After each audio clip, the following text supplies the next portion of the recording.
We have endorsed Kevin. We feel that he is the best candidate to be our senator. And we really like the idea that there is no loophole to that movie. So now here's Kevin Ryan.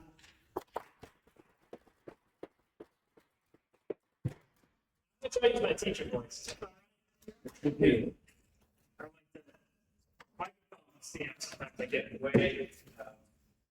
So thank you all for coming out today. This is we're finishing up our persuasion phase of the campaign. We're about to move into our Get Out the Vote campaign, and then we're at one last Get Out the Vote tour across the entire state of Illinois. And so I'm glad I can have a couple events up in the Chicagoland area. We head downstate. Then we're going to close up in Chicago. We've got a couple big events leading up to Election Day. We'll be at the Dying at the River, and then we'll be famously in the famous Southside Parade in Beverly. And then we will have one last Get Out the Vote downtown. 16th and 17th is Election Day, which we're having our election watch party at the Homestead Bar. If you want to make it there, we'll post about that. RSVPs want to make it. So thank you for coming out. I have my copious notes here because I wanted to talk about tonight, and there's two stories I want to share, and then thought I'd open up to questions to see what all of you. The first one is about the presidential election between William Howard Taft and William Jennings Bryan. Does anybody know anything about this election? Raise your hand if you're familiar with the election. Taft won.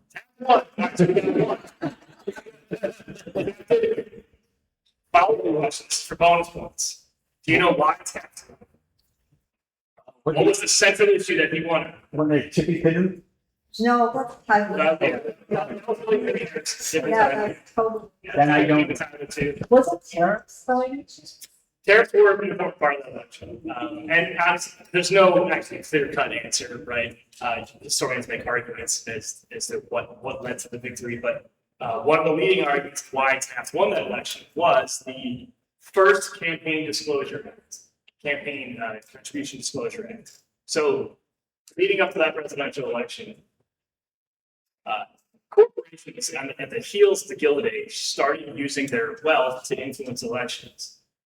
This money was hidden, so there was no campaign disclosure, there was no spending or raising limits, and just by chance, through a court case that had nothing to do with campaign finance, it was disclosed that a life insurance company was donating exorbitant sums of money to a political candidate, and the holders of those policies were very upset. We're giving you money to give us life insurance policies. We're not giving you money to support a candidate, which is kind of outrageous today because all the money we spend to corporations all goes to candidates, and we just take that as normal. But back then, it created public outrage. And so then they started this public push to have campaign finance disclosure. And William Howard Taft unilaterally, voluntarily said, I'm going to disclose who all my donors are. And so what did William Jennings Bryan have to do? He had to do the same thing. He couldn't just let Taft take the high ground, so we took the high ground. So now we have the first time two presidential candidates that are disclosing who their donors are.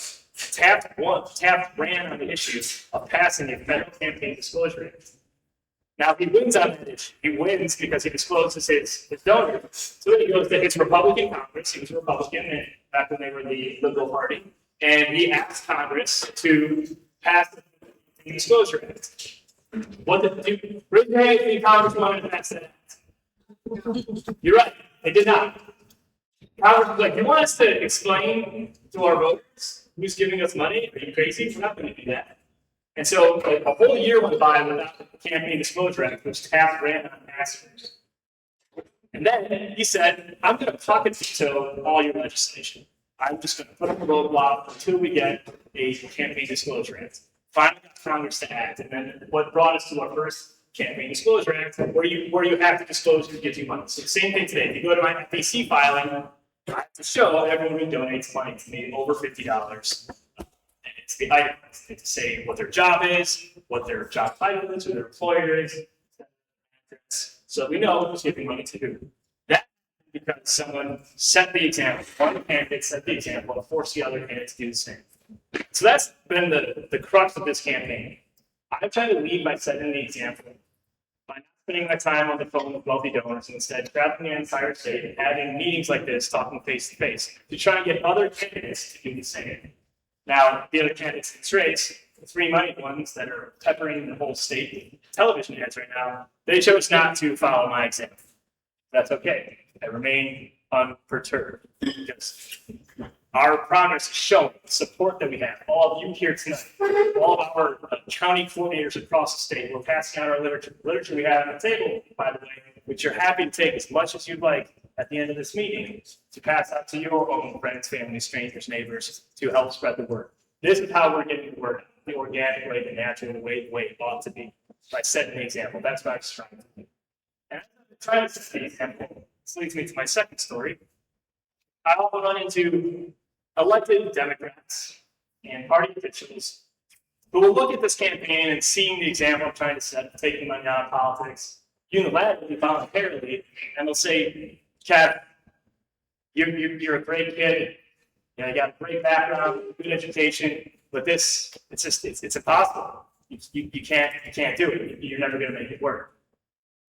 And so that brings me to my story, The Tale of Two Mechanics. Now, if I've ever read a book about this experience, I think the title of it will be It's Worse Than You Think. An inside look at Illinois politics and diesel mechanics. So, are there diesel mechanics here? Okay, yeah. So what I'm learning about diesel mechanics is that it's half science, half witchcraft. And you truly, you never really, especially with the electrical stuff in the bus, you don't really truly have a total grasp of what is going on. So as we're driving downstate, we're going down to Madison County in the Metro East area for an endorsement meeting. And a blizzard the size of Texas decided to roll across central and southern Illinois. And at that same exact time, our windshield wipers decided to go on strike.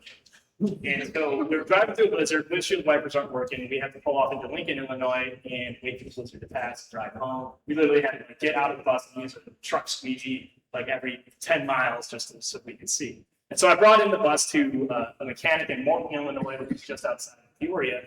Said, hey, windshield wipers aren't working. Can you tell us what's up? And he's taking a look at the electrical panel, and he basically said, yeah, I see what's wrong. I can't fix it. I'm like, why can't you fix it? It's just beyond it's impossible. Like the wire is too much. It's too old. It can't be fixed. So all right, well that's not the great news. So I drive the bus back out to Chicago, and I go to the mechanic that I've been going to right by Lane Tech High School, Addison and Western. It's one of the few garages left in Chicago, big enough to fit a semi school bus. So I bring the bus in, and these patriots at this mechanic shop have kept this bus on the road, and I presented them with the same problem. So to look at, like, all right, we're going to need this. We're going to need to keep this overnight. Like, yeah, take a hard look at it. Took a hard look at it, and then the next day I come back and like figured it out. Like, not really, but we're working on it. Keep working on it. Eventually, after many hours of labor at $150 an hour, they figured out what the problem was, and they were able to fix it. And our windshield wipers now work. So here's the story to me. They both see a problem. They both know what the problem is. One of them found the solution. One of them knew. They both knew what the solution was. One of them said it's too hard, can't do it. One of them said, well, it's hard. Figure it out. These guys were gritty, Chicago mechanics, get stuff done. So as I've been talking to elected Democrats and party officials from across the state, they all say the same thing to me. Kevin, you're right. Money in politics is the problem. Most of our problems go back to it. No one wants money in politics. We don't want super PACs. We don't want $1 million campaigns. We don't want corporations, billionaires, special interests tipping the scales. But it's impossible. You know, when Democrats held the Senate in 2022, there was a joint resolution proposed to amend the Constitution to take money out of politics, similar to the one I have on my website. Senator Durbin was chair of the Judiciary Committee at the time, which the joint resolution got referred to the Subcommittee on the Constitution and Civil Justice. It never got to a vote in committee. Democrats held control of the committee. never even put it up for a vote. And when I bring that up to like Democrats, they often say, well, of course they do. They know it's not going to pass. So why even try? It is impossible. Imagine going to a mechanic that tells you, I see what the problem is. This is clearly the problem. Okay, do you know how to fix it? I do. Okay, great. Can we fix it? No. Why can't we fix it? Too hard? It's impossible. We have to stop. Would you go to the mechanic? Would you keep paying that mechanic? Would you bring your vehicle to the mechanic and says, I know the problem is, I'm not going to fix it. It's too hard. We'd have to spend hours of labor looking through and trying to figure out a way to fix this. That's not good. No, we wouldn't. So, of course, I never went back to Illinois. And Morton, Illinois, God bless the people who live there, still has a sour taste on about those mechanics. But at the hospital mechanics garage on Western and Madison, they're doing this every day because they chose to do the hard work. So yes, money in politics is the problem. It is the most important problem facing our country and our democracy today. If we don't fix it, then nothing will work. The engine of our democracy will have a catastrophic failure. And so we need to stop bringing our cars, our trucks, our democracy to the mechanics who know what the problem is, but refuse to fix it simply because it is hard. Yes, it is hard. To amend the Constitution, it's only been done 27 times. It is hard, but it is not impossible. That's why we need to stop electing people who say it is impossible and start electing people who say, we don't have a choice. We need the windshield wipers to work. We cannot drive through the blizzard or when it rains if our windshield wipers don't work. So, sir, please figure it out and fix it, whatever it takes. Those are the people we have to elect. And that's why I'm running. Because I don't see a single Democrat yet leading the charge on this. They all say it's a problem. They all identify the problem. But then they don't do anything to lift a finger to move it forward. And that's what I'm trying to do. And I think that's why we've enjoyed the success and traction that we have today, because we all know this is the problem. We want our windshield wipers to work so we can see, so we can use our vehicle. But we won't do that until we get a mechanic who's willing to put in the hard work to get the job done. So that's what I'm opposed to. And those are my two stories that I wanted to share with you tonight. But instead of being long-winded and just speaking at you, I would prefer, because I have across the stage, to open the floor and entertain the questions and thoughts and conversations that you would like to have. So does anyone have any questions? It's me. All right, so I don't know if you've heard about what's happening in Montana. That in Montana, they just passed a law, I believe. It isn't just proposed, but it has passed, that they are limiting corporations from giving an adult amount of contributions to only $5,000. Is this the state level? State. Okay, that's good. And Yeah, I I'd think like to that- do something similar. And that's what I'm hoping would happen. Do you think that if it was done in the states, then it would then move on to the federal? So if you're going to get a question, Montana State just passed a law. I haven't seen it, so I don't know. I'm familiar with it. But Montana has passed a law limiting contributions to corporations at the state level to $5,000. So again, this is why the title of the book is Inside Limits of Illinois Politics and Decent Mechanics, because the global tax competition. So at the federal level, we have contributions. So corporations can only spend $5,000. It has to go through a PAC. So if McDonald's wants to donate to my campaign, they have to create McDonald's PAC.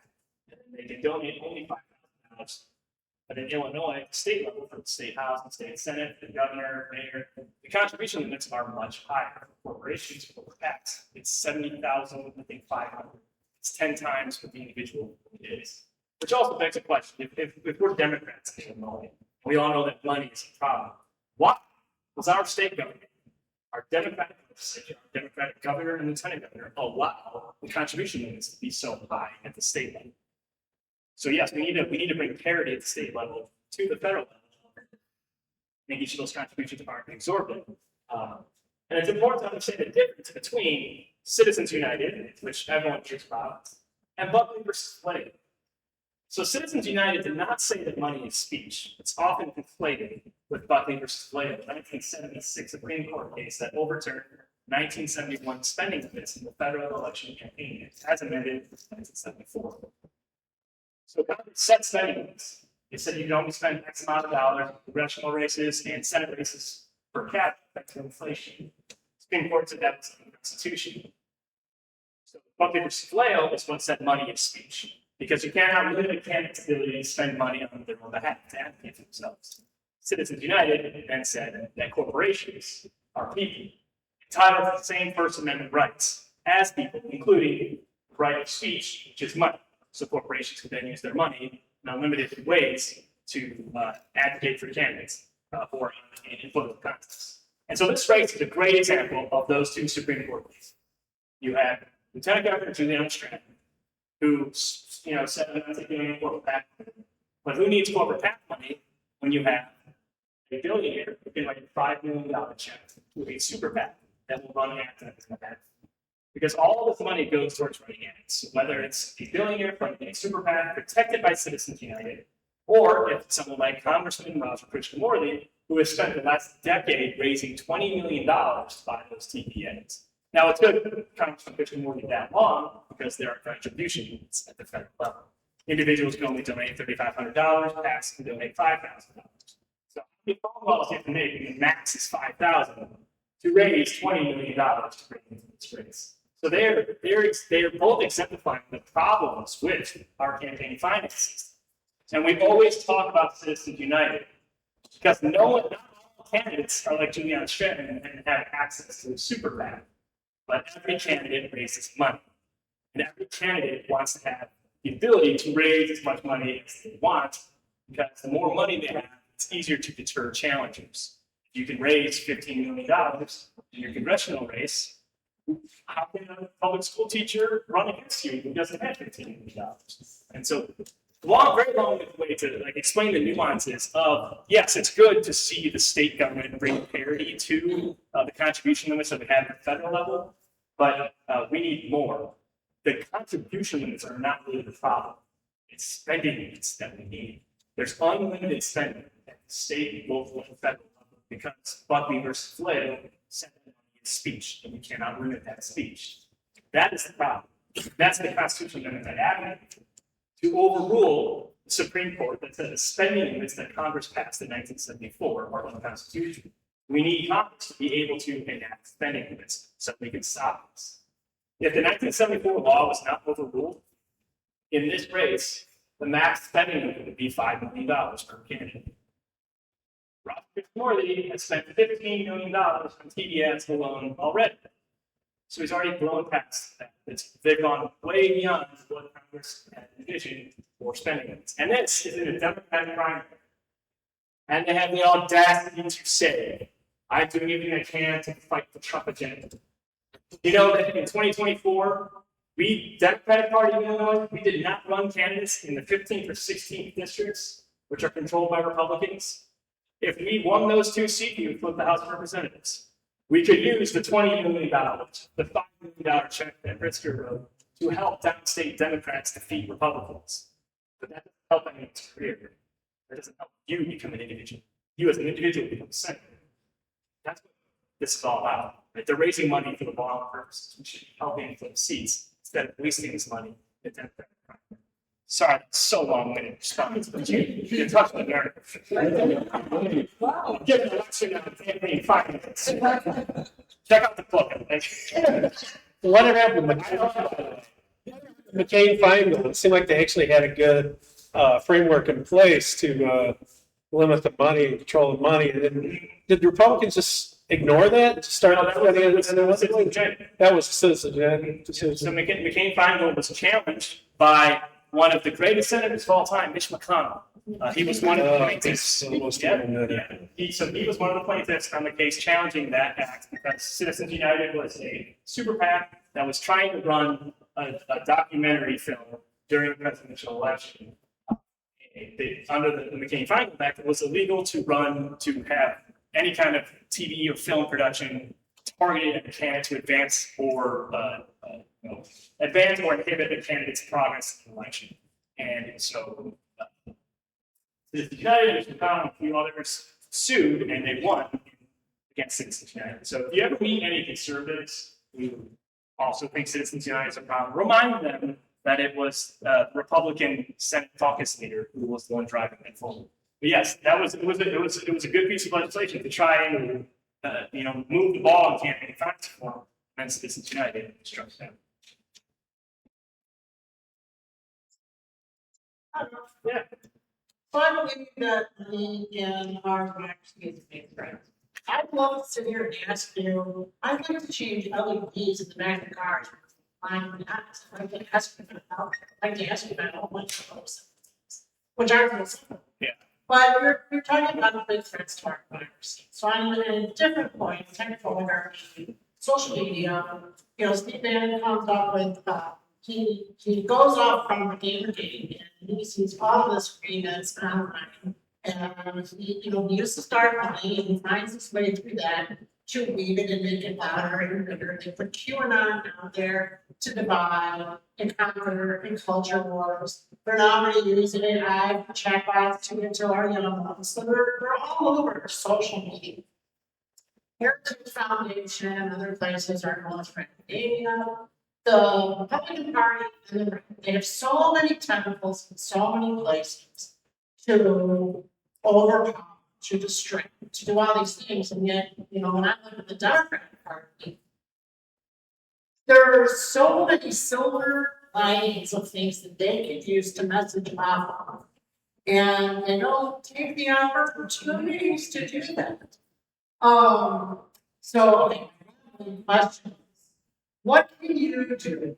What do you see a vision is to take away from, to deliver something for social safety net for people, so they actually believe the Democratic message? Because in my mind, we're not fleeing to the Democrats.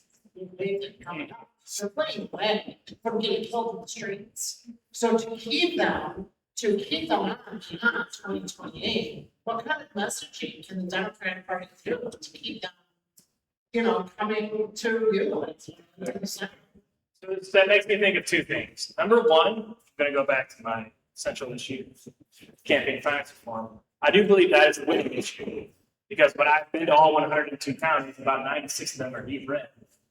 And when I go talk to conservative voters in those counties, the first thing they'll tap me at first and throw some verbal arrows at me when they see Democratic big letters on my bus. I'll take them and get that out of your system. Then I'll ask, do you think that billionaires, corporations, and money interests should be controlling our elections, or do you think that we should have equal and fair elections where all legally qualified candidates get equal opportunities to share their ideas, their perspectives, and what they want to do, and let the voters decide, as opposed to having money interests in the scales? And of course, the answer is yes. That's what democracy is, something we celebrate on Independence Day. I agree with you. So this is the winning issue. The reason that it doesn't work with Democrats is because they play the same game. In fact, they play it better. Democrats outspent Trump by $500 billion in the 2024 general election, presidential election, and lost. So really good at fundraising, but bad. So if we focused on this issue as Democrats, I think we would win conservative voters over because we end up what about it. Because Democrats can say oh, we need to end Citizens United, but then all conservative has to say is okay, well, what about Christian Worthy? What about J.D. Pritzker, who's a billionaire who spent $25 million on his own campaign? You say you want to end Citizens United, but you have billionaires as well. So you're just playing the same game like politicians. So if Democrats structurally reformed our party and our primary system, we can't take money out of politics unilaterally. We can't unilaterally disarm because we need money to defeat Republicans, but we don't need money in our primaries. Why are we spending $30 million from this primary? Instead, we could have the Democratic Party of Illinois host, let's say, 7 televised debates across the state, following in the footsteps of Abraham Lincoln and Stephen Douglas, and have all legally qualified candidates on the debate stage and allow the voters to choose and have money not play a role in it at all. No independent expenditures on media or advertising. You're just going to enact your own spending limits so that the candidate can only spend X amount of dollars. And then, what if we have publicly financed campaigns too? In the Democratic stronghold of Illinois, why don't we have publicly financed campaigns? That's why I find it particularly rich when we have candidates like Juliana Stratton, who's making the no corporate PAC money her thing about trying to harness this energy that we all feel about wanting to take money out of politics. We hear that, not taking corporate PAC money, and then we think, okay, this is a candidate who's going to take money out of politics. But but you spend it funded by a billionaire funding a super PAC with a single $5 million check. So it goes against itself. And if as the governor, why haven't you enacted publicly financed campaigns? Why haven't you pushed that? Why haven't you used your position to lower the spending limits from the $70,000 or the contribution limits, lower the $70,000 down to the same as federal, or to have publicly financed campaigns? So Democrats need to set the example on that winning issue. The second thing, I really don't think, I hear it all the time, people say Democrats have a messaging issue. They just, they can't bring through the Republicans. They don't know if they're wrong message. Democrats don't have the wrong message, at least for president. So when we talk about making our government work for us, advocating for Medicare for all, I would say Medicare for all is a bridge to universal health care, or similar to the veterans health that I benefit from. Government funds our health care. Universal child care, fully funded public education. Even here in Illinois, all of our public schools are fully funded by the statute that they're supposed to be. These are things that people want. These are issues. People want health care, right? They want to have good schools. And so it's not this messaging, it's that Democrats don't go to the conservative voters, especially in Illinois. Everything's so gerrymandered that if you're elected in Illinois, you rarely have to talk to Republicans to win. The only election that matters is the primary election because everything is so skewed. But if we go to talk to Republicans like downstate, talk to them eye to eye, you defeat the stereotypes that are thrown at by conservative media. Conservative media will paint us as just like these crazy demon worshiping sex changes for everyone. It's crazy, the fringe issues. But when you go talk to people in person, I'd love to know, like, hey, I'm a veteran and I think that you should have health care. Like, yeah, that would be nice to have health care. Thank you for your service. We defeat those stereotypes. And so I think Democrats just need to show up. I don't think it's messaging. I think it's presence. And that's why I really applaud AOC and Bernie Sanders for their anti-oligarchy tour, traveling to all these red counties, having town halls, talking to conservative and independent voters in person, the way that we should be, because that's how you win people over. You can't do it through the veneer of a screen. I mean, and I know, as I've seen my social media take off over the last 8 months, that when you have the veneer of a screen, people become monsters and they say terrible things. Terrible. And they don't say it in person, they don't say it to my face. They might be thinking, but they don't say it to my face. And when you have those conversations, you're able to find common ground. You brought up QAnon. I still can't believe this story. There I was in Mendon, Illinois, Adams County. We stopped to watch the Bears. We stayed overnight with Quincy, and we pulled the bus over, like the town, like the single road is going through the town, and there's like a bar, and it's like a school. That was it, right? So we parked right next to the bar. We got out, we watched the Bears game. This guy walks in with a bunch of his buddies, and we start, I got a big bus outside. This is Democrat, right? So the big conversation started. Like, whose bus is it? That's mine. Within like the first few minutes, he's like, well, first of all, I want you to full on QA. I'm like, okay. Interesting thing to lead with. I believe even your side has debunked that. I don't think that QAnon is. It turns out, with at least the Epstein files, it's actually reversed. Yeah. But this guy, QAnon believer, ultra conservative, big Trump supporter. He said, Trump's my guy. Like, I ride or die for Trump. I talked to him for a good amount of time, probably 15 or 20 minutes. And I got to sign my nominating paperwork. Right? And those are my favorite ones. Right? It takes a lot. It takes work. That's what we need to do. Yeah. Going back to the tale of two mechanics. You can't just look at a problem and say, oh, that's too hard. I'm not going to do that. It takes work. And what was the thing that we broke through to him? I was explaining my pro-labor stance and how I think everyone who punches a clock deserves to be in a union. People who give their labor, everyone deserves to be in a union if they're working. And he was a small business owner. For that reason, he didn't like them. He didn't like them. That they're lazy and they just are milking the system. And so we asked, okay, you're a small business owner. How much do you pay your employees? He said, well, I pay them $20 an hour. That's amazing. I mean, why can't Walmart do that? This multi-billion-dollar company pays their employees minimum wage, less than minimum wage, so that they have to rely on the earned income tax credit. to like be able to survive. And that made him think, like, wow, that's actually a really good point. If I can pay my employees $20, why can't Walmart? He's like, you know what? You're not bad. They signed my nominated. We can break through to these people, and that's how we want. Stories all across Southern Illinois. And it does take a lot of work. It's hard. But imagine if we had Democrats all over the country doing it, and not just elected Democrats, have like party officials, normal people like you, going out there and just talking to conservatives. And it's hard, and you have to have a lot of grace and patience, and you have to take the slings. But if you do that, it is possible. Not everyone. Not everyone. One guy ran his truck into our bus. Yeah, and they wanted to fight me. So you're not going to win everyone, but you can win some people. I think it's and I will say, as I've been downstate, it's been the majority, vast majority of people, conservative voters, I've had cordial conversations with.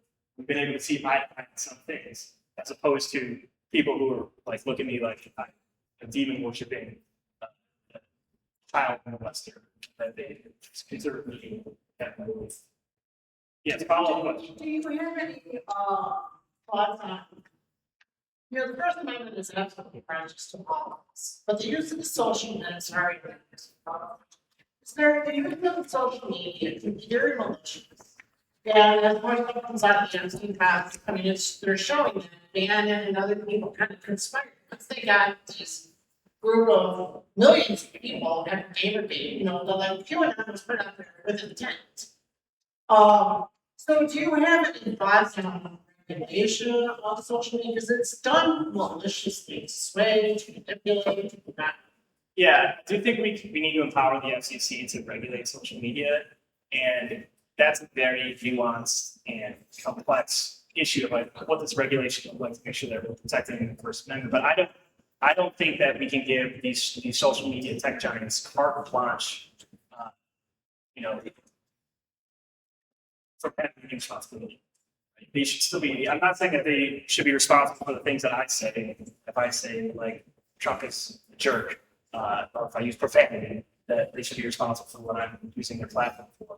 But the outcomes of the platform, I think they need to be held responsible for that. So it's going to take a lot of nuance to get to the careful balance between regulating for safety, loss of stuff. But right now, we're leading it to the social media companies. Congress has abdicated that to like Meta to like self-police itself.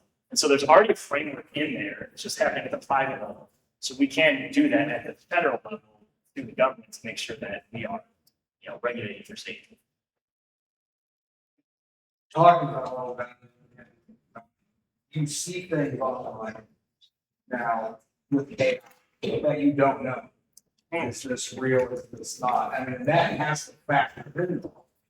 Oh, no, I firmly believe, and this is very easy, that we need to empower the FCC to regulate AI-generated images and audio by having a disclaimer on it, the same way that we have political disclaimers. Let's see, like, this is an AI-generated, same way we have warnings on packs of cigarettes. We absolutely need that. In fact, I had a supporter of mine who created, I think I said this in the last the rally together. A supporter of mine made a video of Ross Krishnamurti saying how we need bold, new, young leaders in Congress, and that's why I'm dropping out and endorsing Kevin Ryan for the U.S. Now it's illegal, so that's obviously I'm like, do not post that. That is illegal under Illinois state law. But it was so convincing, and it was produced with free software. It wasn't some complex thing. It was just free software available online. So it's like the capability of AI. It's very convincing. It looks very convincing. So we absolutely need to regulate it with and give the FCC teeth to enforce it. That if you are like steep fines and even prison time, if you're putting stuff out there, then you're not putting a disclaimer. Well, it's so easy to just click share, and this stuff is, without. Well, yeah, the White House loves to do it. Oh yeah. No. So I don't know if you've heard about the Champion Lab in Albion, Illinois, closing suddenly and leaving. They're sort of running three shift. And where? Albion, Illinois. it's actually where he's from. Albion, Illinois is. Where's It's down by Mount Vernon. Okay. 50 miles west of It's Edwards County, yes, West County.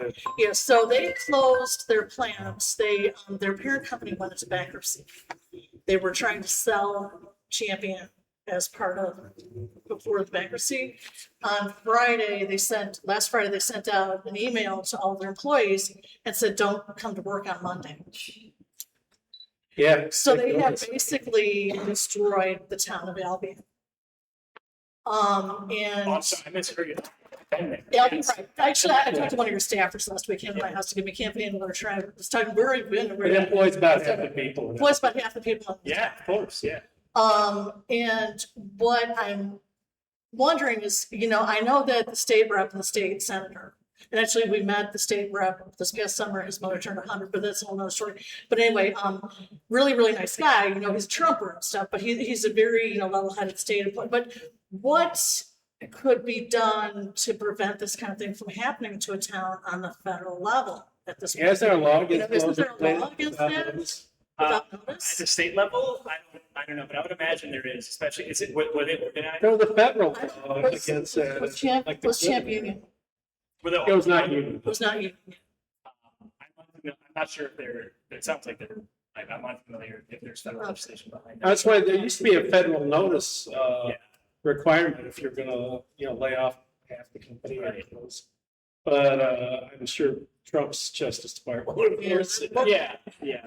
I think that there's an opportunity here, even in this horrible thing, to get out a messaging to people that, we're all, because basically at the end of the day, conservative, you want to feed your family. Yeah. You want to pay your mortgage. You want to, have a little extra fun stuff. And I think it's an opportunity to reach out to say to people, look, this is ridiculous that this corporation did this, and it's an educational process to people that, it's not just that, it's like, because my big thing, like I was telling my sons, we're fighting a culture war and we should be fighting a class war. Well, we are. Right. Well, we are too, but we haven't been notified, only the billionaire class has been Right. notified, of that. So, but I'm just wondering, like, what kind of, outreach can be made out in rural students so that people understand more about why they're voting against their best interests Mhm. when they're embracing Trumpism and the far right kind of stuff. One of my, I'll be fully transparent. One of my sons is very interested actually in that kind of thing and talking to people and getting them to, just understand that we are all on the same page. So I'm just, I brought up to see, if there's just some kind of messaging or some kind of thing that, Yeah, I mean, I think it goes It's back to what the earlier question, the comment I made about showing up and being present. Yeah. Like, you will never break through the truth. The truth is that our struggle is not left and right. It's up and down. It always has been and it always will be. And that when we recognize that, like during the New Deal, that's when we were most successful. right. We attacked him. We had FDR, the class traitor, the greatest class traitor of all time, right? Now we have the opposite of that in the White House, right? We're doing everything he can to help his class, his billionaire buddies. And I just think we can't break that message through until we show up. Because showing up shows how much you care and how much this is important to me. And I will say the one thing of traveling to all these small towns in rural Illinois, one of the things that it's really taught me, I think one of the most enriching things it's taught me, is what math means to ordinary people. So when I was walking through like Savannah, Illinois, or it's a Savannah, Illinois, which is both those towns have been thoroughly divested in as manufacturing, mineral extraction, agriculture has become corporatized. The loss of manufacturing, mineral extraction, and farms being over corporatized. The sidewalks are cracking, weeds are growing, and this happened in a generation. Buildings are dilapidated and falling down on themselves, and this happened in a generation. Like if my grandfather grew up in this town, in his lifetime, he went from having parades and festivals and it was a thriving community to now the buildings are collapsing on themselves and no one is doing it. And so when you hear someone come around and say, we're going to make America great again, I think to them, it's not like, oh, let's go back to this revisionist past of racism and where the white ruling class was the best and he kept everyone else aside. Which is like, what you think of, what do you want to go back to? You want to go back to women not having the vote? Do you want to go back to racial segregation? That's not what they're thinking about. They're thinking about their town. I want a town where I want the sidewalks to be clean, our buildings to be intact. I want a thriving community. I want to have parades, baseball games, fireworks, 4th of July, festivals. So that's what MAGA means, right? And I think that's why Trump was able to seize that, because especially in Illinois, as more and more power and wealth consolidated in Chicago, the Cowley counties, downstate feels forgotten. And they don't just feel forgotten, right? So doesn't it make sense? Why would they think that Democrats are going to be the ones to say that? I mean, again, in that same generation of these towns being thriving communities to being hollowed out to what they are today, that's the same time period where we saw the flip of all of these towns that used to be blue Union towns are now deep red MAGA towns. And so Illinois is a great example of how the Democratic Party lost the working class by almost stopped showing up, by stopped going up, by stopped focusing on the issues that matter, which is organized labor, making sure that people have enough to earn enough to live, save for the future, enjoy their life, and have raise a family. And that's what we need to get back to. I mean, I don't think we have ever truly left it, but the Democrats have themselves left. Right? We need to go to those places, go to the people in person. And here's the great chance where I can tie this back to my central point as to why don't they do that? They used to, right? People used to be on the back of train cars waving as they roll through the towns. Why don't we do that? Look at the bar graphs campaign finance and how much money has been spent. And go back to the example of Roger Christian Moore. They spent 10 years raising $20 million. How much time do you have to spend on the phone with wealthy donors to raise that kind of money? If you only get $5,000 a pop, and you're trying to raise millions of dollars. So they spend all of their time on the phone instead of in those communities. Those communities don't have money. They don't have votes. They offer them nothing politically. So why go there? And if you don't go there, if you don't go to East St. Louis, if you don't go to Cape, you don't see just how shocking depraved it is. And we allow our communities in the 5th largest state in the union to exist like this. It looks like Fallujah. They're war zones, buildings collapsing on themselves. And so if Democrats show up, we can win those people back. I truly believe that. But Democrats don't show up because they spend all their time fundraising. They spend all their time with wealthy donors. And then Trump is able to swoop in and get those voters. I remember at one of his rallies, he even said, keep your money. We don't even need it. We just need your vote. Right? I mean, obviously, Republicans play the same game as well. So I'm not saying that they're doing anything better. But the Republicans didn't have to prove anything to them, right? Because these people were already with the Democratic Party, and they saw that the Democratic Party was leaving them, so they just chose whatever. And that happened to be Trump for like the great damage of all of this. But I think to your point of like how do we reach these people? Again, it's showing up, Democrats showing up in person. Get out of the boardrooms, get out of Chicago, go downstate and talk to the people. I mean, that's really, we were very impressed to hear that you were doing that because I don't want to go there. As seldom as possible. Senator Durbin is from East St. Louis. Yeah. In his lifetime, right? Is he actually from East St. Louis? Yes. That's where he was born and raised. Oh, absolutely. He left, I think, in 1962 to go to Georgetown. Oh, okay. And so that's the generation we're talking about. A thriving community to now, they have a skyscraper. It's abandoned. It looks like something out of a zombie apocalypse.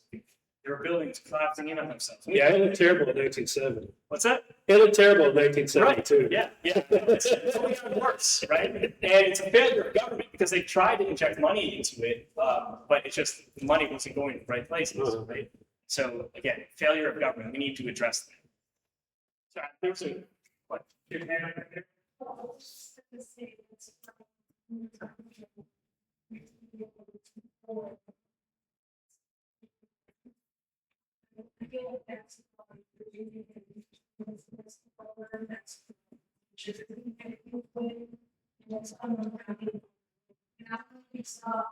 actually wants to continue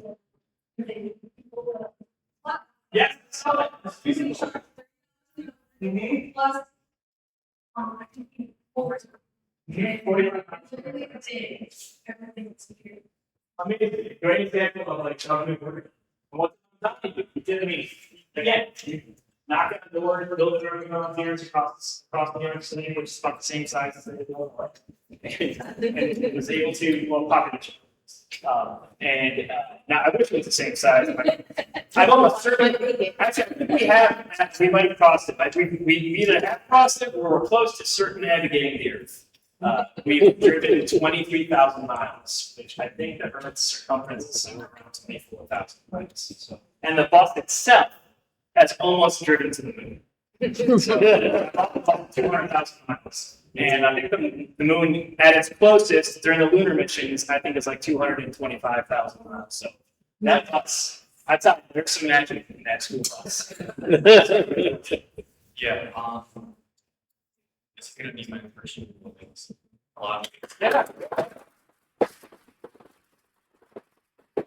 But I watched the State of the Union address. Great band. But afterwards, I was waiting for the Democratic response, and I was expecting like something a lot different than what I heard.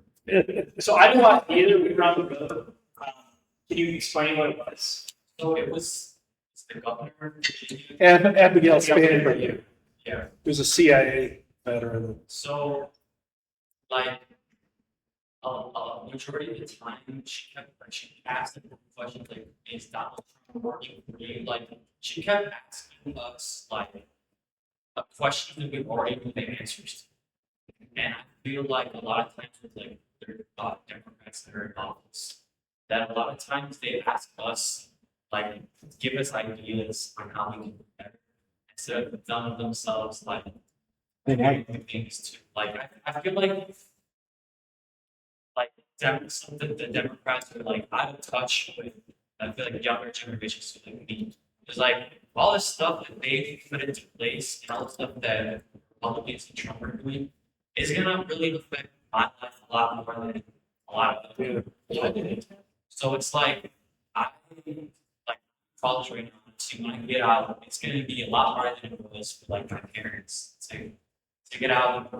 So it's like I just feel like there needs to be fresh ideas. Like I really love a lot of Democrat politicians need to like change like the way they're doing things, especially here in Illinois, to look more like a more progressive things, more like Democratic socialism, which a lot of people are scared of.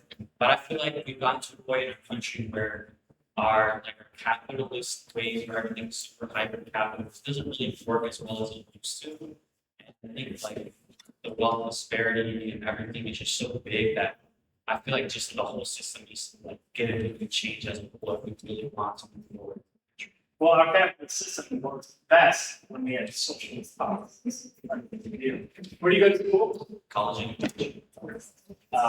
So I'll be using history lesson to address. I think you're right.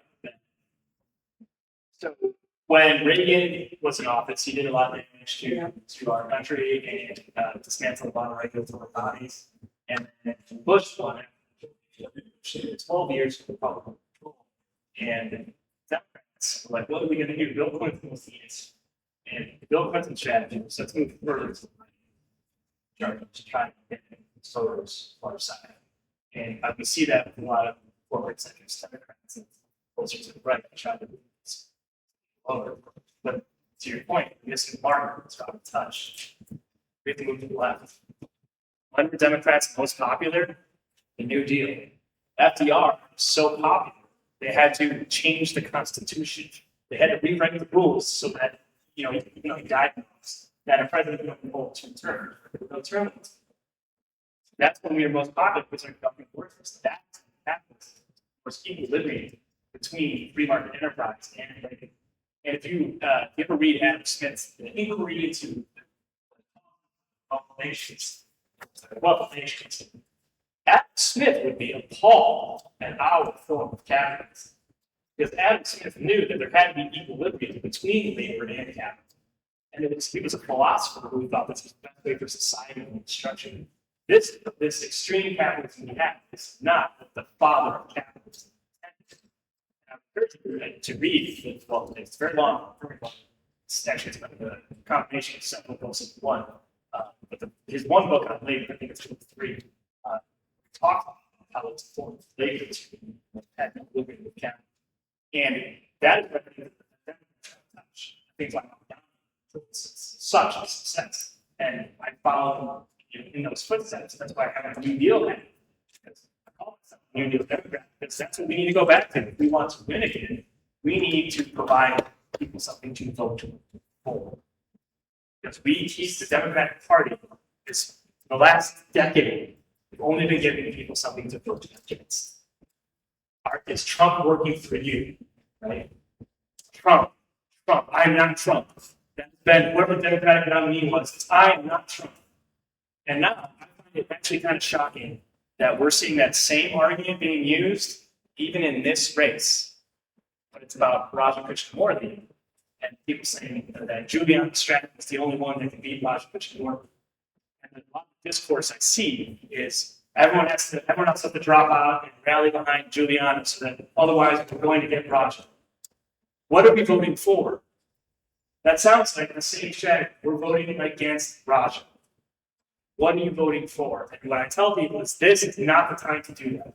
In our primary elections, this is not the time to vote out of fear. This is not the time to vote for the lesser of evils. This is our opportunity to redefine our party, to say that this is where we want to go. And I'm a firm believer that even a losing campaign can be successful. Every single vote that this campaign gets is a message to the establishment party. No more of this status quo money in politics and corporate centrist policies. We have to become more progressive. We have to move to the left. Left is how we get people. That's how we get those downstate people. That's why we had so many people who were going to vote for Bernie Sanders and decided to vote for Trump instead because Bernie Sanders wasn't the nominee. That phenomenon is real because people want change. They want their tax dollars to work for them. They want a government that helps them live. And you're right, the Democratic Party is out of touch. And that is exactly why I'm running. I ran because we can't keep doing this. This is not the democracy that I risk my life for. It's not the democracy I taught to my students. I'm trying to make true what our textbooks teach, that our government derives its just powers from consent of the government, not from billionaires, corporations. We need to stop moving move to the left and cater to those people like you, so that you thrive and enter society that helps you earn enough to live in the present, save the future, and enjoy what time you have on this planet. Being a human being, one of the most spectacular things in the world is just human existence. And government should facilitate everyone enjoying that existence instead of working themselves, laboring themselves to death in time to retire. Your life is over. So that's a wonderful observation. I agree with you. Sorry for very long response. Maybe I should respond.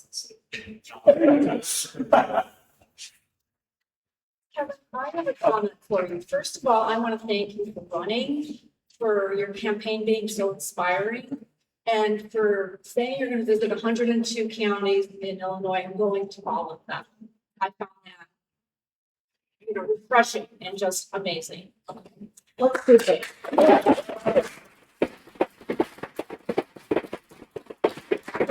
As we sit here in the 8th district, this is Raja's seat that is now open to Congress. And I'm just curious, I'm looking to see who to vote for that seat. Do you have any thoughts or endorsements or anything like that for the 8th district? So not really, because one, there's 100 candidates running in all the open congressional seats, and I've been so hyper-focused on my own campaign that I haven't been doing the due diligence to actually look into the other candidates to make a firm decision and say, like, this is what I would support if I was living in this district.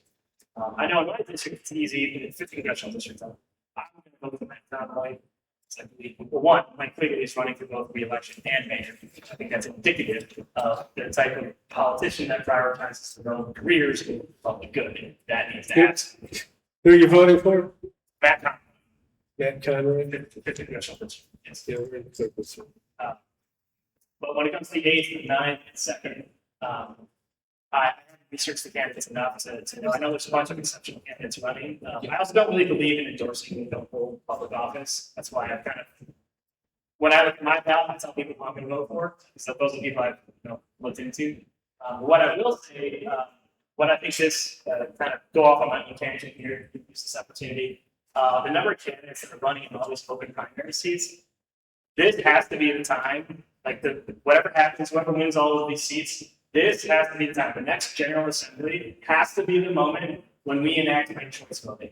We have to use across all of these congressional seats, people are going to win with 20% of the vote, including the Senate race. And that person's going to be, the next incumbent. That has to stop. And we have to let every single member of the General Assembly know ranked choice voting or get fined. Like this is that we have to organize, get loud, and say why in the Democratic stronghold of Illinois do we not have ranked choice? We have to get that enacted in this next General Assembly, and that's something that, regardless of what the outcome of this election is, I'm going to be advocating for that to push it forward because we need ranked choice voting. Oh, good.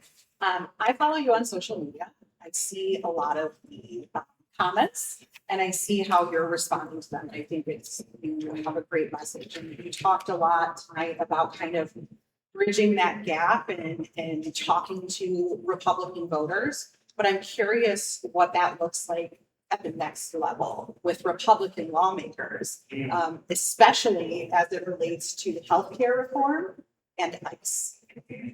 Yeah, see, I'm always very careful about language to talk about conservative voters, because I think conservative voters are very different from elected Republicans in the way that they don't share the same ability as elected Republicans, and will never build bridges with people if we say you're the enemy, it's because of you. Elected Republicans, not the enemy, but they are culpable. It's their fault. And so when it comes to like healthcare reform and ICE, it doesn't seem like there's going to be much working together with elected Republicans. That's why we need to win majorities. We need to win back the House, Senate, and in 2028, win back the White House. Now, what I will say, working with elected Republicans on the issue of campaign finance reform, I think that is so bipartisan. That's why I focus on this, right? Because we've gone through this even with the Affordable Care Act, right? That Obama had to fight all these Republicans, and they got gutted to the point where a lot of people want it, right? So it's really hard to work this with Republicans. Now, if we're able to enact a constitution amendment, it's going to require Republicans, but there's so much bipartisan popular support. 71% of Republican voters support this. I think we can get the popular support necessary to get money out of politics and have Congress enact campaign spending limits. If we do that, if we compare that to publicly financed campaigns, which we already have for the president, quick tangent, that when you file your taxes, there's a little box that you're supposed to tick. Do you want, I think it's $1, do you want $1 of your taxes to go towards the presidential public fund? Tick yes, always tick yes. It does not change your taxes at all. It doesn't take $1 more, it doesn't take $1 less. What it does is it appropriates.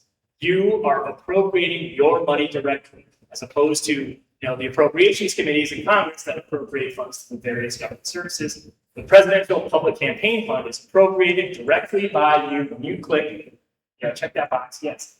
All it does is the taxes that you pay, it takes $1 of it, puts into that fund. And all the way up until Obama, every single president had used a publicly financed campaign. So the presidency had been insulated from the corrupting influence of money politics.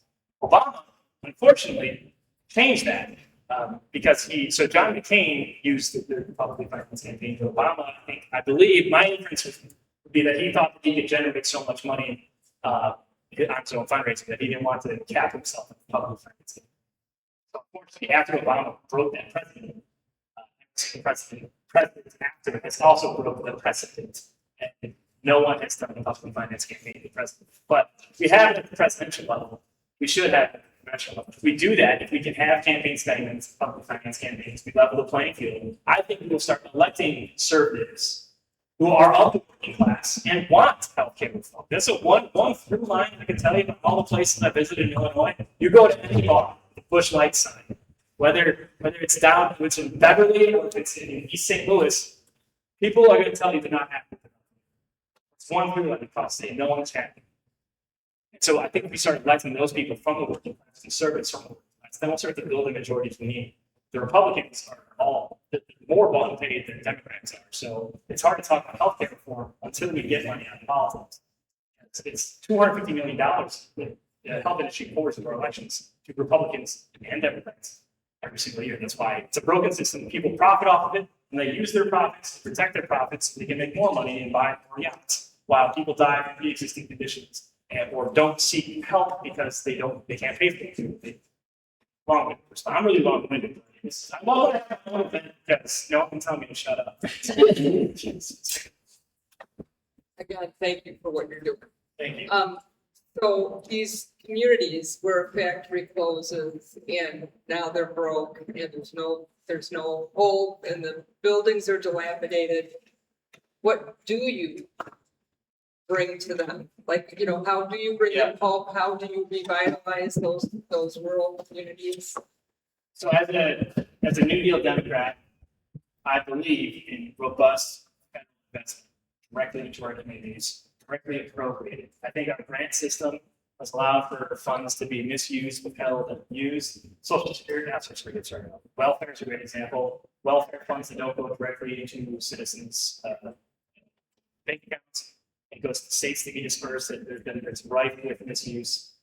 We need direct appropriations into our communities. And one thing that I think would be helpful to start to revitalize this now, it's not going to be the end all, but I support the Green New Deal as an initiative to get us away from fossil fuels and into renewable energies. And those projects, we have a lot of land out in rural America to build solar farms and build windmills. Now, the problem is the building them will help create some jobs for a time, but then they don't require a lot of manning. So the jobs won't be there forever. So the Green New Deal, I think, could be a little spark. It could be a kindling. And pair that with some tax incentives for businesses to come to those towns while people are there working.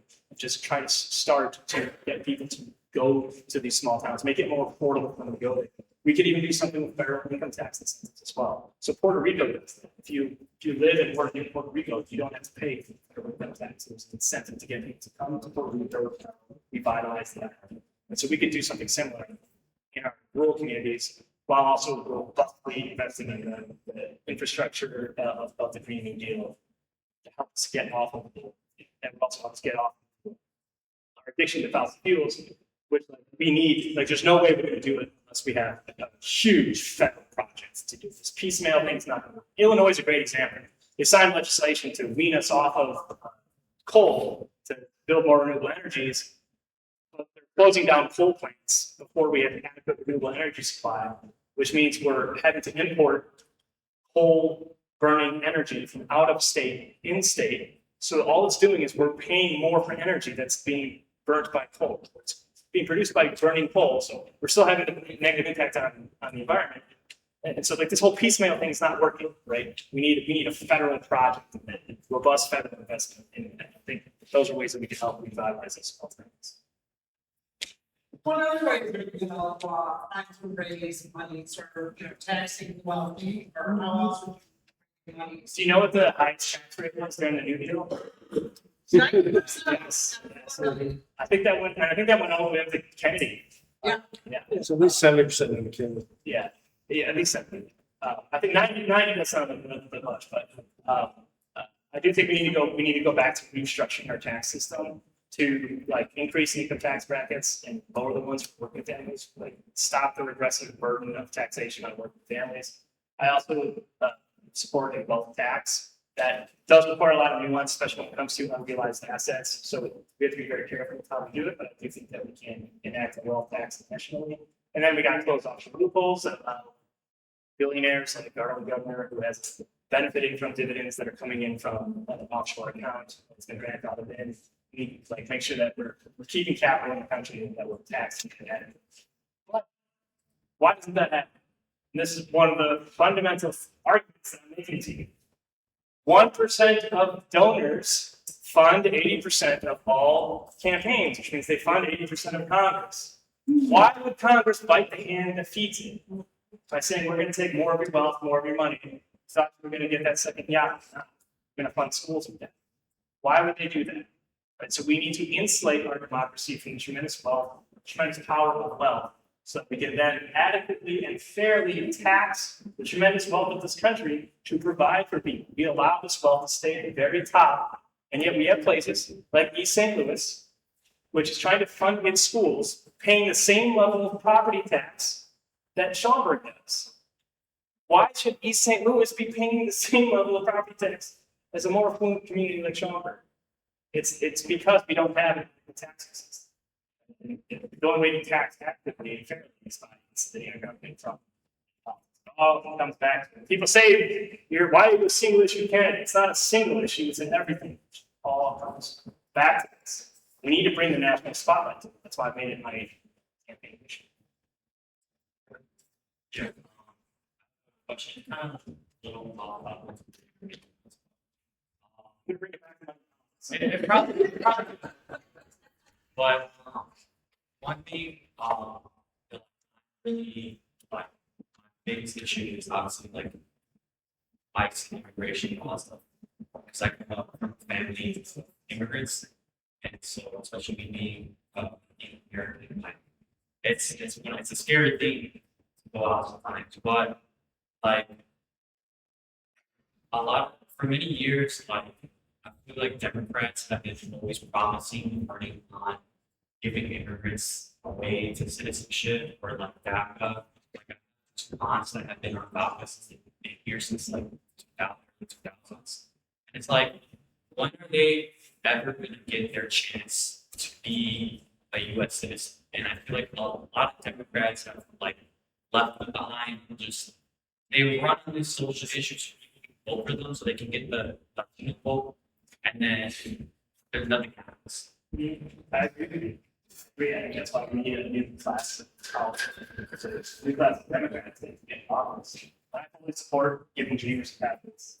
That support families. For people who are living and working in paying taxes. They need it as part of reset. Immigration system's broken.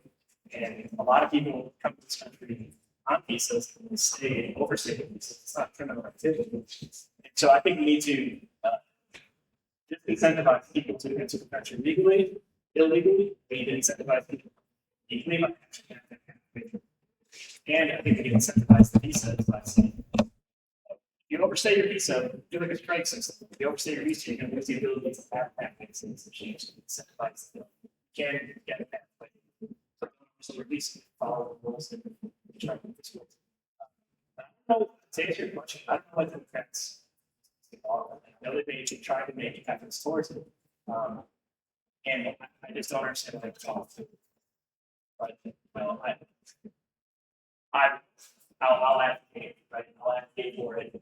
At talk, West End Chicago, most nice, most Mexican for me.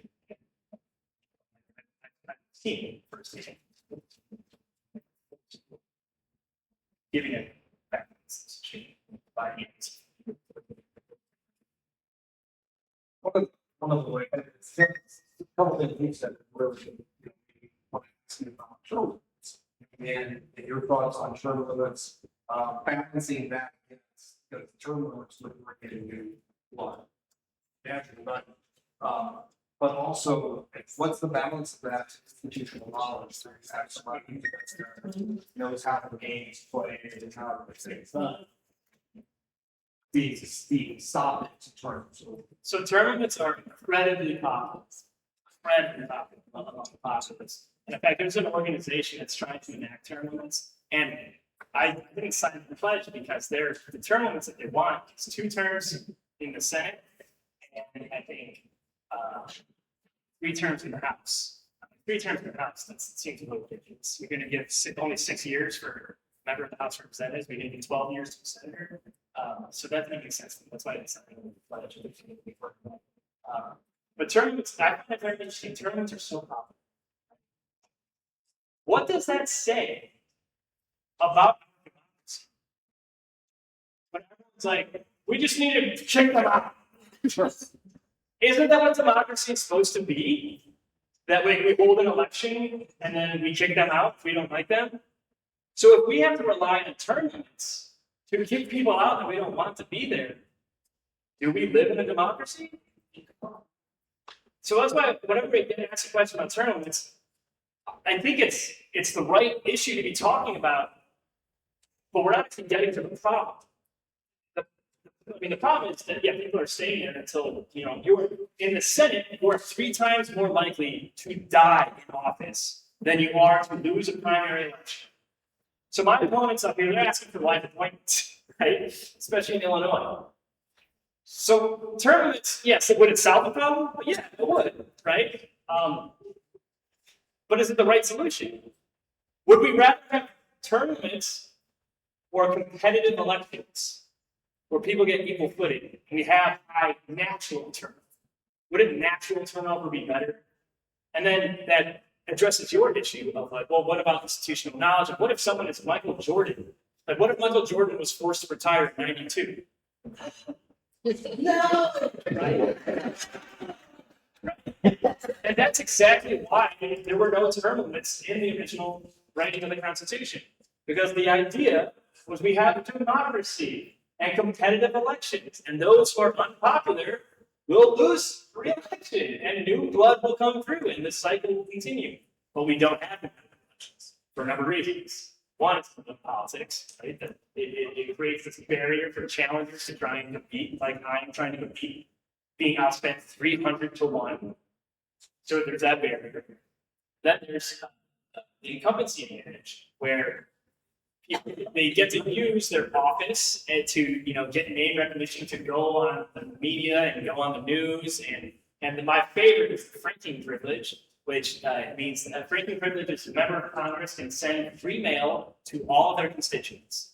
It is a antiquated measure meant to allow members of Congress to reach their constituents and let them know what's happening on Capitol Hill. But if you ever get a piece of mail that is franked from a member of Congress, I guarantee you it will get to your house 61 days before a primary or general election, because they are banned from sending franked mail 60 days before a primary or general election. So they do it right before to make sure they get their name out there for free. Now, if I wanted to do that, I'd have to pay $70,000 or $80,000 to reach all the people in a congressional, just one congressional district. I'm talking about the whole state. So the incumbency advantage is one thing, and we have gerrymandering, where the primary elections are ones that decide everything because the politicians are choosing their voters as opposed to the other way around. Now, imagine if we had publicly financed campaigns and campaign spending limits. We'd have equal footing. Money wouldn't be determining. Imagine we had ranked choice voting. Imagine we had nonpartisan open primaries with ranked choice voting. I can't tell you how many people I've met downstate who are like, I would love to vote for you. But like, my neighbor's running for sheriff, he's running as Republican. So I'm gonna, I have to pull the Republican ticket to vote for him. So I can't vote for him. So we had to, excuse me? Excellent question. Ranked choice voting is you set the preferences. So it's there's 8 candidates in the 8th congressional district. Yeah. So it's 8 candidates. You get to choose your top 4. Rank them 1, 2, 3, 4. Now, if the person who's been ranked number 1 gets 50% plus 1, a majority of the vote, then they win. So that happened in Mamdani, New York City. They have ranked choice voting. So Mamdani won. Right? Everyone voting as first preference. So if the first preference doesn't win the vote, if no one gets a majority of the vote, then they take whoever got the least amount of votes. And say, let's say I chose the person who got the least amount of votes as my top candidate. Well, they strike that and they take my second candidate. They retab it. They keep doing this until there is so someone has the majority of votes. And so it better shows your preference. Ranked choice voting would help defeat the argument about like we have to vote for Giuliani, otherwise we're going to end up with Raj. Because you could rank Kelly, Giuliani. You can break it out. You're not afraid of wasting your vote on that top candidate, second candidate, right? So if that shows the preference of voters, it helps defeat that alarmist mentality. We don't vote for this person, we're going to end up with this person. So if we had all those things, we would have more competitive elections. We would have higher turnover, and then we wouldn't have to worry about turnovers, and we can stop talking about it. Because those who are exceptional at their job will probably continue to be exceptional at the job until they're not. They'll get turned over. So we need to focus on making our democracy work. Now, if the alternative, if we can't get that done, and term-limits is the only thing we can do, sure. I mean, I'll pull the E-rate and get on board with term-limits, but when we enact term-limits, it would require a constitutional amendment. So if we're going to amend the Constitution, how about we take money out of politics first? Right? Let's start there. Let's make more competitive elections and not have to worry about term-limits. They're so popular, it means our democracy doesn't work. It doesn't work because of money in politics, let's get money out of politics instead of trying to pretend like we're gonna have tournaments. So that's my thought.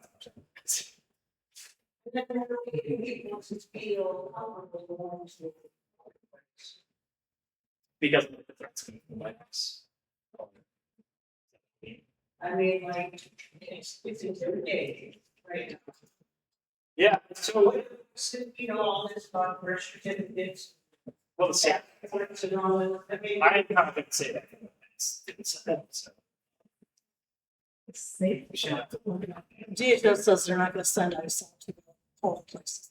I don't think personally they have the personnel to do that. Yeah, I mean, yeah, right. They don't So have- yeah. I get asked this a lot. I think it's legitimate concerns about are they going to send ICE or National Guard to polling stations. It's totally legitimate because this White House is unhinged and they've already weaponized the military and ICE against people. But what I is you, all of you. The people who give me the most hope are people like you who show up to protest, show up to things like this, armed with missiles and phones, to record, to stand up. I know if we stood up a citizens' army, we would have people outside polling places to help people get to their polling stations. In fact, ROT is preparing to monitor polling places, so. What is you that? will have, rapid response teams are going to be patrolling. Yeah, see, exactly. That's what I mean. So you will have notice if ICE is skirting around That's what, outside of polling and places. that's what gives me so much faith. And it's because, to your point, about the people, they don't have people. You know, we are the people, right? And so Well, you see, we protect each other, and I have full faith and confidence. That's what gives me hope. Anytime they're outnumbered, they're gonna back down. Totally. Yeah. That's what we found. I mean, you found, they assaulted me and brought me, but, I got up and I continued to, protest against them, and I never stopped, so. And I'm not the only person that, it wasn't that, it was just, I didn't hear the guy, he told me to step back. I stepped back fast. Yeah, I was involved. They had this tendency to focus on women. Yes. And Yeah, oh, yeah, older men. there's that. They actually saw Gregor Bovino himself.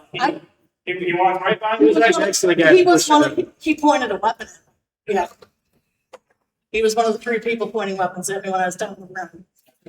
Yeah, because of course, pick on the white family. That's what I mean. You're such a threat. I'm such a threat. Yeah, the 60-year-old fat white woman, she's. That's what I mean. People like you, like the ordinary people, the heroes. The reason that we have the public outrage about the murders of Alex Petty and Renee Good is because people like you out there with phones recording, showcasing what they're doing. He could have been asked for. That's why nobody started Silveria Right. Villegas, Gutierrez, is it? Exactly. Because nobody had a camera. Right. And it was September when they murdered him Right. in Forest Park. But they were, the glee that they had on their faces to shove me down. Like when a reporter from Block Club was talking to me, he said, there's a lot of mommy issues going on. They are messed up, despicable and vicious. So Getting back, if I could, get back to immigration, I think I heard you say something about disincentivize or something. I think that's one of the problems. People came here 20 or 30 or 40 years ago, have lived here and are productive members of society, unlike those asshole thugs from DHS. And yet they're still subject. It's like slave wages. It's like slave labor. They're still scared of getting caught 30 years later. That's why we need. And that's because politicians say disincentivize. They're already here. We can make everybody happy. Yeah, Keep the economy going. So I use the word disincentivize, talk about with a hard reset on immigration policy.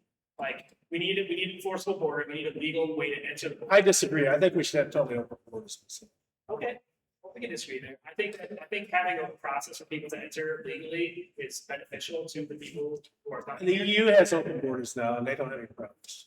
Yeah, well, the EU is its own political entity. So they have the EU Commission, etc. Not everything, like not every EU member is in the Schengen zone. But anyway, sorry, I jumped on it. But seriously, the fact that they could be kicked out at any time, Of course. that's a big part of the problem. And the other thing is, it's like being soft on crime. Joe Biden and Bill Clinton, everybody was like tough on crime in the 90s, right? The 3-strike rule, they started mass incarcerating black men for their lives, for having a couple of joints in their car or stealing a loaf of bread. All the Democrats need to get over that mythical, moderate, independent voter. There's no independent voter. They don't vote. The only independent voters are progressives who don't like to be considered Democrats and fascists who before Trump and the Tea Party don't like to be considered Republicans. Those are the independents. There is no independent in the middle. If there are, they just don't vote. They're just non-participants.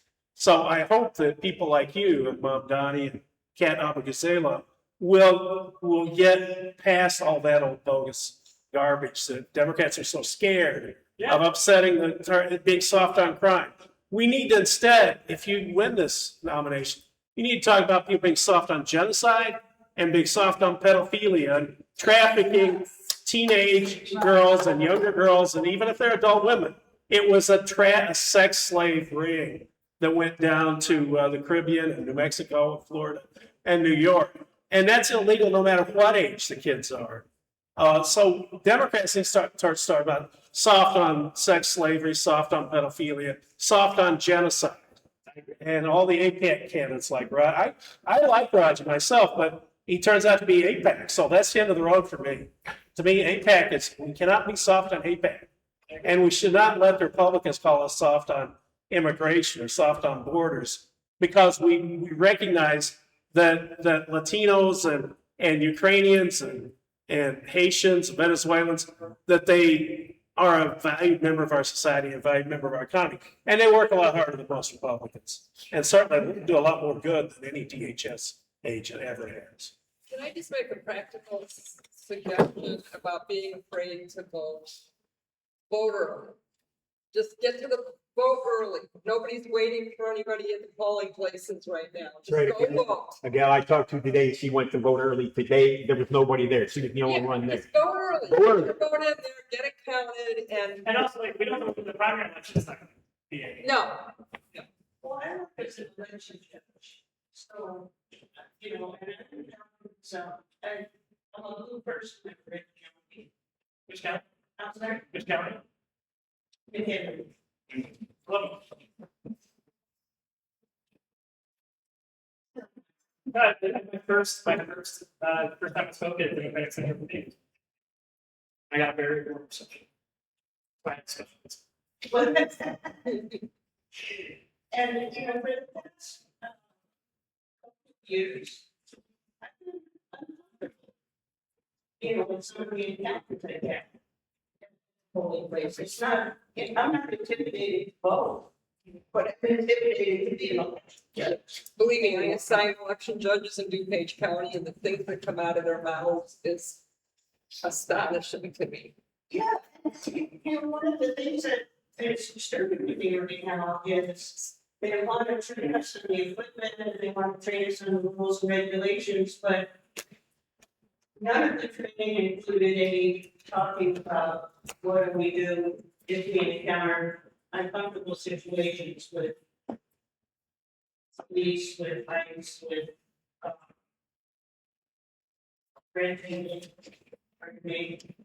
that, you know, and they can give us. Just like a skill. De-escalation. You know, something that ICE doesn't know how to do. They should give us missiles.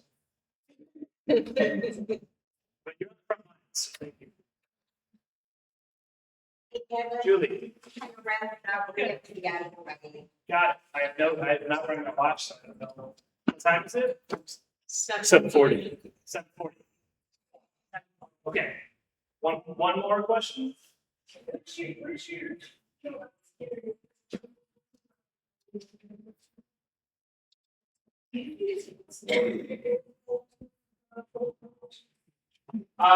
the question is, do you think it's possible to get rid of the electoral college?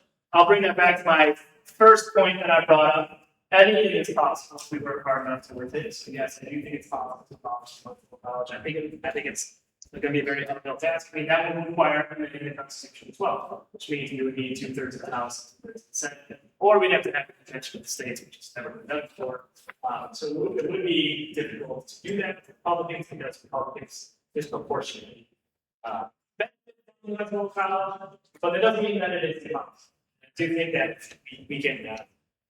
Democrats work hard to make it a sensitive issue once we get into politics and start with the people who are representative and responsive to the people. We can start making the argument to why it's important for us to have one person vote in the presidential election. These non-mythical things called states aside. But it is definitely an uphill fight. Do you have a question, too?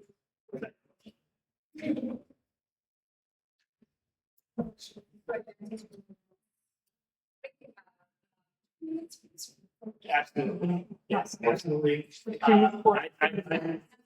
Yeah, I think we need a single 12-year term limit that's staggered across justices, so that across 4 years, I should say, so that giving every president the opportunity to be nominated for small justices. That and it shouldn't be a difficult amendment to pass. I mean, obviously, if that's going to make red, it's going to be difficult, but the average span of a justice, I believe, is around 15 or 16 years. So we're only talking about reducing it a little bit, just to protect from getting someone young like John Roberts will then be there until he decides to retire. But it will also be difficult to amend the Constitution that way because, again, Republicans, they've been playing the Supreme Court game for the last 3 decades and they won. And they are, it'd be hard to say how are we going to get 2/3 of the House and Senate to pass an amendment. It's terrible. I do support those terms. I do support expanding the Supreme Court as well to reflect the expansion of the country.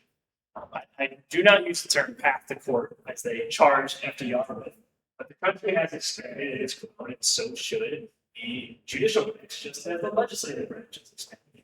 In fact, we could probably expand the legislative branch again, too. The average size of a congressional district is 700,000 people. Quite a lot of people to represent Congress. I'd advocate for increasing the numbers of House representatives. And the Senate as well. Yeah, the Senate's an interesting one. Well, because the representation that we had in Illinois, we had 2 senators. Yeah. Wyoming's got 2 senators, and they don't have as many people as Schaumburg. And DC doesn't have any. Yeah, I know. The Senate, I mean, I think the only solution to that would be just getting rid of the Senate, which would be, it would be, that would probably be the hardest one, right? Because you would need 2/3 of senators to write themselves out of a job. That's probably going to be the most difficult. I think it would require more senators. How would we vote them out of the job? No, I mean, if we were to get rid of the Senate. Oh, to get rid of it, yeah. Yeah, I guess you could, I mean, we could, a constitution amendment to reapportion, to make the Senate, apportion. Portion it to the population. Yeah. Sorry, last question. Okay. Well, this is a loaded one. Today in the news, they just said they put a document at Trump's desk to do an emergency, national emergency and take over the voting in November. From the states, yeah. From the states. That he actually has a proposal on his desk waiting to be sent. He's alleging, Well, I think that the silver lining there would be that if it's happening now, that gives us enough time for the judicial system to work itself out before November. Because I do believe that the Supreme Court could say that's illegal. There's no national emergency to justify it. And even during the Civil War, when we were committing national suicide, we had a presidential election. Right? And that's like where we got vote by mail. All the soldiers fighting each other. Oh, really? We got the vote by mail. We also had generals advocating. We had no separation of the military being apolitical generals for like stopping from making trends. General Logan,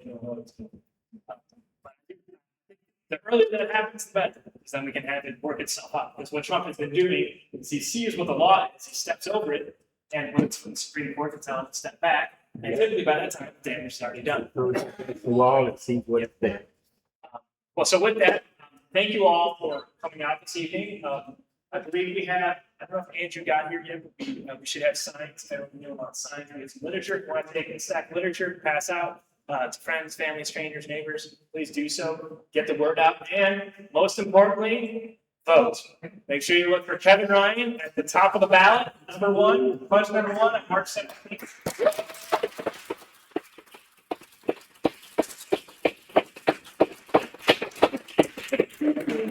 Can I say something? If you are in the 8th district, which was Rochester district, okay, check out Dan Tully. Dan Tully. I've met him many, many times. He's been to every single protest.